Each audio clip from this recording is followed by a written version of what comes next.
What's up guys, welcome back to another video. Today we're working on a little monster again. That is what I'm gonna call this little bike, Little Monster, because I like Monster energy drink and it's a little bike, Little Monster. So as I told you in the previous video, we're gonna weld this headpiece, final weld these brackets, and maybe if we have time, I'm gonna cut this out and get this third support in here so we can mount the seat back and see how it fits. And with the new foot pegs, the foot pegs are absolutely sturdy. I'm pretty happy about it, how the bikes look and how it's gonna look. But we're gonna start right into it because we have some work to do before we can weld this. Now as you can see, we have a major gap right here. Hopefully I can fill it in with the TIG weld and fill up this whole line, get it more sturdy. On the other side, it's not too bad. It's really close, so that is gonna be a good surface to weld on. On the inside, I'm not gonna weld it on the inside. If it's welded on the outside, it should be perfect enough. But I have to remove all the paint right here because if I'm gonna weld it, it's gonna smell really bad. And also, when you're TIG welding, you need a very clean surface. Now, it's more important on aluminum or aluminium or whatever you want to call it. It's more important there that your metal is clean. On steel, it's not that important. It's still important, but not in comparison on how clean aluminum has to be. So I have to remove the paint. Now there's some steps I can do. I can get a wire wheel and grind it all down. That should be a very hard part because with that gap, there's still paint in there. So what I'm gonna do, I'm gonna use chemical stripping. So this is the product that I'm gonna use. It's not mainly for metal. It's not even a very strong paint stripper. I would love to get some better one, but with this scrappy paint, it shouldn't be a problem. I used it on the RCX one time and the paint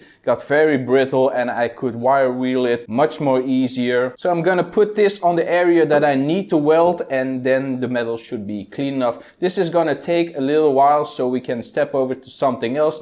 But first, let's get this paint stripper on here.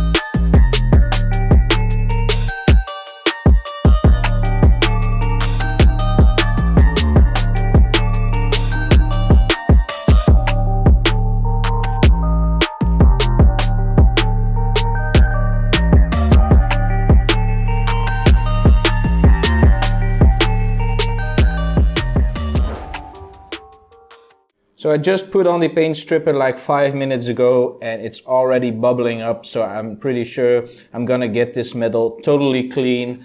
As you can see in the inside, it still needs to do its job. And on the other side, still no activity, but it should happen fairly quickly. I can see here it's already bubbling up. As you can see, oh, I think I got it on camera when it started bubbling up. So I'm gonna let that sit for like a half an hour, see what it does, scrape off the bubbling up paint off and see if we have to apply more layers and more time. But I think a half an hour should be decent enough to wire wheel it to clean metal. Then we're gonna degrease it and get it ready for TIG welding. So while we're waiting for the paint to come off, we're gonna do something else. So while we are waiting for the paint to strip, I'm gonna check out this exhaust. This is the exhaust that is gonna go under the pocket bike. It's gonna go on the underside. The previous exhaust went on the top side, but I want something on the underside. This one is really rusty and I don't know the condition of the inside of the exhaust. So I'm gonna open it up and make it ready for cleaning, de-rusting and see what we can do with it. If we can improve it even more because there may be some baffling inside of it. I also got some new tools. They're pretty cheap tools. I don't spend a lot of money on tools, but this was cheap enough to get. It was 19 euros. So I bought some new tools just to get in my toolbox because for now I only have one set of wrenches and sometimes you need two of them. So I bought these pretty cheap. They will do the job for what I need to do. So first off, let's take off the cap and see what the inside looks like. Oh, this is not gonna, we're gonna need a hammer. There it is. So as I can see, there's a little baffle in here. Don't know if I can take this off. Let's get this bracket out of the way. Okay, the ideas are flowing on what I need to do. Of course, clean it all up. Let me show you my thought process. So this is the inside of the exhaust. This rod doesn't go all the way through. So the option of removing this whole material and just make it like bolt on will not work. Now this is the end cap.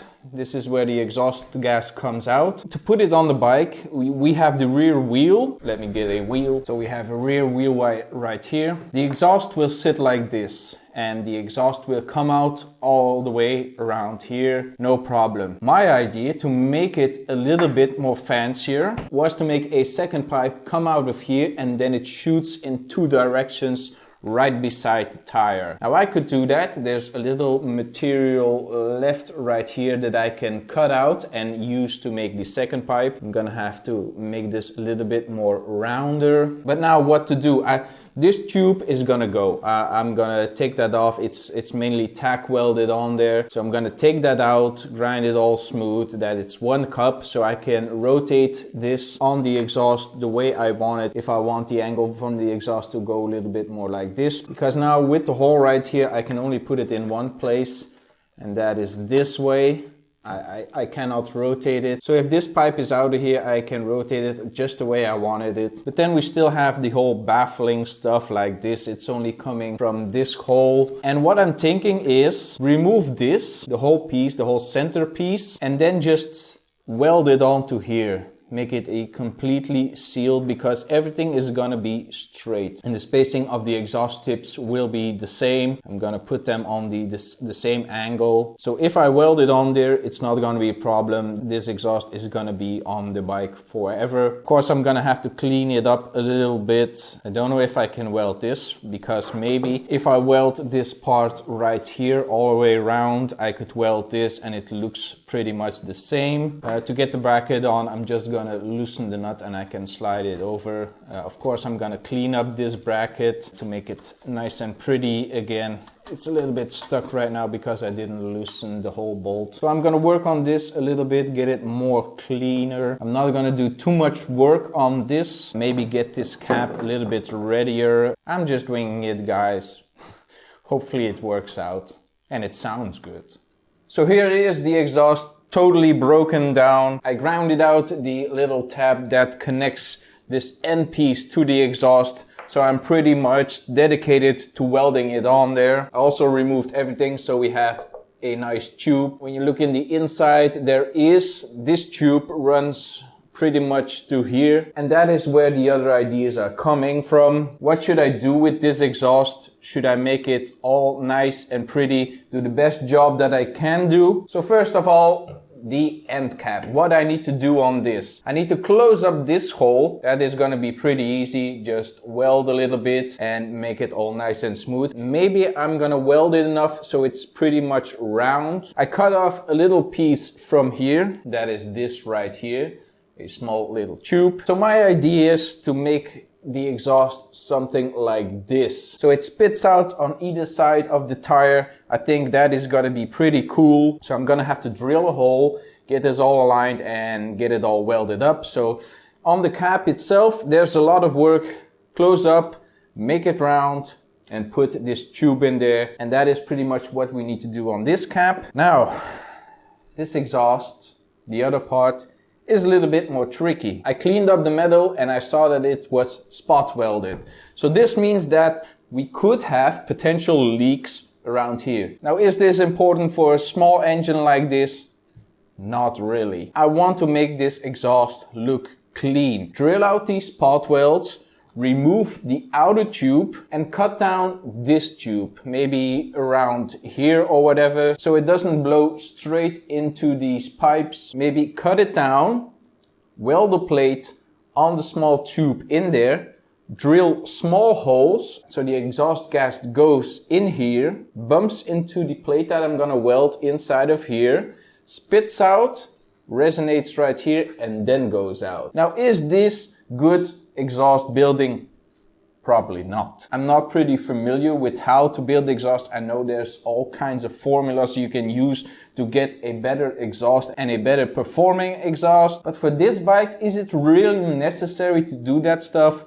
It would make more sense to do it on the Ciao than on this or the RCX. It would make more sense on those bikes. But I want to do it anyways because, as I told before, this bike is practice. If I can make a exhaust that's not important, look nice and sound nice, that would be pretty awesome. So I'm not gonna work on this today. I pretty much have the idea what I have to do. This tube right here is also spot welded all the way down, and probably I'm gonna completely weld it all down the sides, grind it down so it's a nice even surface. Then put this cap on with, of course, with the second tube out of there, and then grind it all down, make it nice and pretty. For painting the exhaust, I might try clear coating it with heat resistant clear coat. Not do it all black, but make the metal nice and shiny and then clear coat it. So that is the whole idea of this exhaust. This is maybe gonna be next week or the week after that I'm gonna do that, because I still need to work on the frame, get the engine in there, get the tires and the chain all aligned before I can test fit the exhaust, where it's gonna go, pump up the tires and also see how much clearance we got. So I thought that the brackets and the foot pegs were a lot of work. That is gonna be also a lot of work. But if I'm working on something, I want it to look pretty clean. So I guess I'm gonna try that. Now back to the frame. Let's see how the paint is doing. Now the paint is all bubbling up. Ah yes, we're getting nice and clean metal under there. Still gonna have to hit it with the wire wheel, but it looks nice and pretty. On the other side, not as much bubbling up as I want it to be, but I have to all clean it up. Other side looks a little bit more better. Look at that fresh metal under there. That's gonna be perfect for welding. As you can see, it scrapes off pretty easily, and yeah, we can weld on that. So let's get the frame ready for welding, get all the paint off of there and degrease it, and then we can TIG weld it.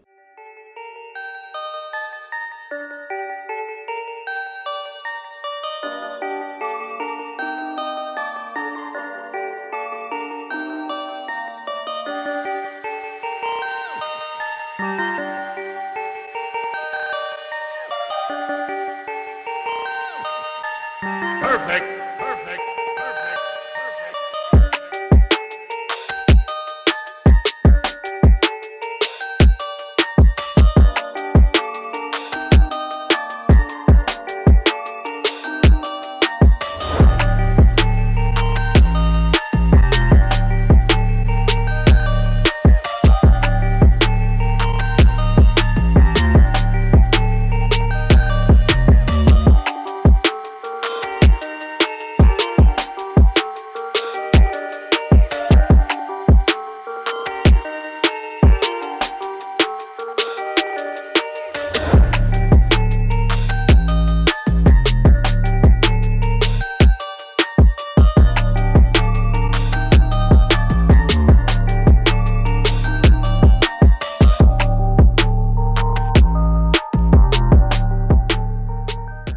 So everything on the frame is now ready for welding. I cleaned up this whole part, nice and shiny metal. I'm still a little worried about the gap. It's a big gap to fill up, but hopefully it will look pretty clean. My welding is not the best, so it's all gonna be trial and error. Also cleaned up the parts for the seat brackets.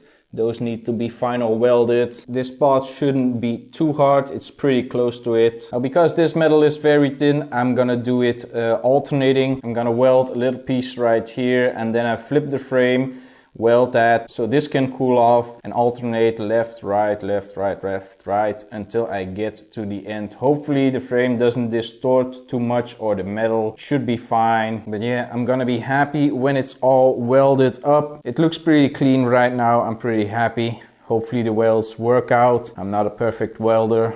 I don't have a lot of experience TIG welding, but that is what it's all about on this bike. Practice, practice, practice.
the frame is welded. Now I have to say, I'm not stacking dimes, but it is on there. And I think it's pretty sturdy. It's not gonna break. It's stronger than before. So that is basically the goal that I was going for, but let me show you these welds. Now these are the welds. Now they're not even and they are not pretty. I mean, this part looks pretty nice, but when you go down, ooh, yeah. Now this is the weld with the big gap. That's why it's a little bit bigger down here. But when you follow it down, it looks decent enough. Not the prettiest, but certainly not the baddest. Now the welds for the support, look decent enough. I mean, this one looks actually perfect. This is my favorite weld. I grounded down the corners of this, so it looks much more prettier. It's not sharp. And the other welds right here. This is a pretty bad one. Could have filled in it more a little bit or cut it down more so I could get a cleaner weld. This one also not the best, but it will do. Now just for fun, I'm gonna post a picture on Instagram with the caption, rate my weld. So if you want, go to my Instagram and make fun of my weld. Go check it out. When the videos come out, I post a picture on there mentioning that the video is live, and I post other stuff occasionally. Now I didn't get to the third bracket for my seat. I say it every single time. It's 2 videos now. When are you gonna make the bracket? Well, it's getting pretty late, guys, and I have to go game with my friend. We're playing PUBG today, so I don't have any time to make the bracket. I have to go game. But next week, I'm gonna work on the bracket. I promise, next week the bracket is coming on. I'm gonna finish that first before I do anything else. Now the bike is pretty sturdy right now. Is it because of my crappy welds? Who knows? But it looks pretty good. I'm pretty happy about it. Now TIG welding was a little bit tricky because of the position that I was in. It is a learning experience. I did my tungsten 7 times, but I did it the way it should have been done. I grounded down my tungsten again and slapping some welds on there. A big learning experience also in the angle of my torch, feeding the line. I'm learning. As I say every time, I'm not a professional welder. I didn't even learn TIG welding in school. I learned stick and MIG, but never TIG. But for what I can do, I'm pretty happy about it. So that's gonna be it for this video, guys. Hope you enjoyed it. Be sure to leave a like and a comment down below. Follow me on Facebook, Twitter, and on Instagram. And if you're not already subscribed yet, subscribe to the channel. I really appreciate it, and I will see you in the next one.